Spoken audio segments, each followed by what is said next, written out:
Hello to all of you. So आज जो हम लेक्चर करने वाले हैं वो लेक्चर है रोमांटिसिज्म से रिलेटेड कि रोमांटिसिज्म कैसे उसका कैसे ओरिजिन हुआ और कैसे वो एग्जिस्टेंस में आया and what were the influences. So and then we will talk about Wordsworth's preface to lyrical ballads. So romantic critics who are Wordsworth, Coleridge, Shelley and Keats are poets before critics like Dryden and Pope. Like जो romantic critics थे जैसे Wordsworth थे, Coleridge थे और Shelley थे, ठीक है, ये सब पहले poets थे फिर critics थे, ठीक है.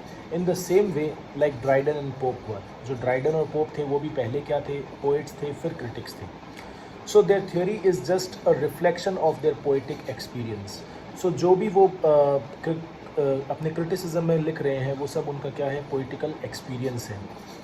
Dryden and Pope preferred nature and decorum as the touchstone for the poetry, but romantics treated the poet himself as the touchstone for their poetry. Like जो Dryden और Pope थे उनके लिए जो decorum है, rules है, regulations हैं, they were more important than the poet. But for the romantics, the poet was more important than the decorum. Romantics also altered the idea of German epistemology. German romantics were still pragmatic in their approach and concerned about the relation between the poem and the reader. Romantics were interested in expressive epistemology. Expressive epistemology का मतलब to express oneself, which is concerned about the poem and the poet, not the poem and the reader, but the poem and the poet. Germans like Kant and Burke were still followers of enlightenment and reason, but romantics placed themselves as the opposite of reason and enlightenment. Romantics were followers of imagination and not reason.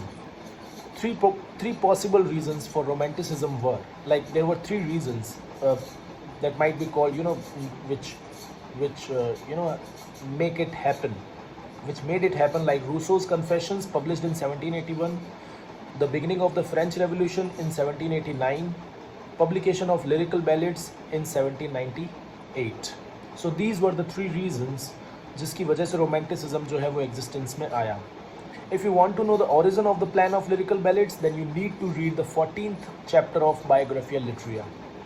Wordsworth would select its subjects from the common and mundane everyday life of the countryside. Like we are talking about the planning of the lyrical ballads. So if you say कि भी जो Wordsworth है वो किस तरीके के subjects पे poetry लिखते थे, तो he selected subjects from the common and mundane everyday life of the countryside, but would infuse his imagination to make these objects unfamiliar to the reader or make these things look wonderful. We can say defamiliarization.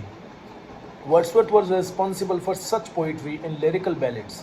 Wordsworth infuses dignity, power and uniqueness in simplest and most common characters that we normally overlook around us.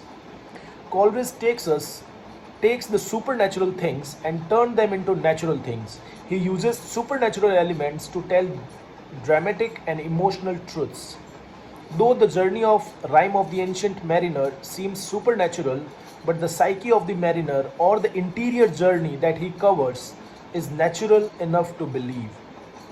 His poetry creates a willing suspension of disbelief in the reader's mind. It means to temporarily suspend our rational abilities and overpowered by the imagination of the poet and takes it as real. Another aspect in which Coleridge tells us that to inspire in its readers this moment which he calls poetic faith, the poem must invite them into a higher realm of illusion. This is called poetic faith.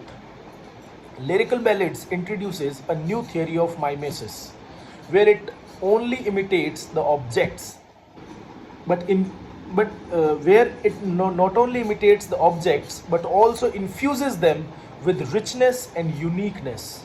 The main object of this theory is not just imitating natural objects or supernatural objects, but to transform them through their poetic imagination into something strange. It is not the decorum of the poem which determine the art, but rather it is the imaginative powers of the poets which determine the poem.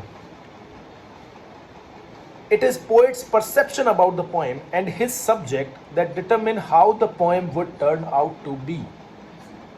Wordsworth and Coleridge were, were centered only inspired by William Blake's songs of innocence and experience.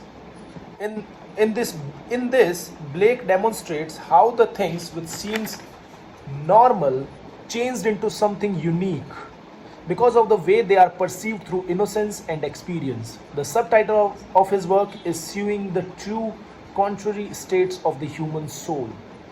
Captures perfectly the radical romantic belief that things are how they are perceived and they are created how we have perceived them. The criticism of romanticism is that it falls into a kind of solipsism or extreme egocentrism. So, the theory of romanticism places poet and his perception at the center of this literary theory.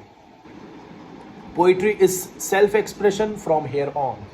Till now, the poetry was considered to be centered around serious people like king, prince, aristocrats, and rich people, but lyrical ballads changed this idea by introducing common and rustic people as their subjects of poetry.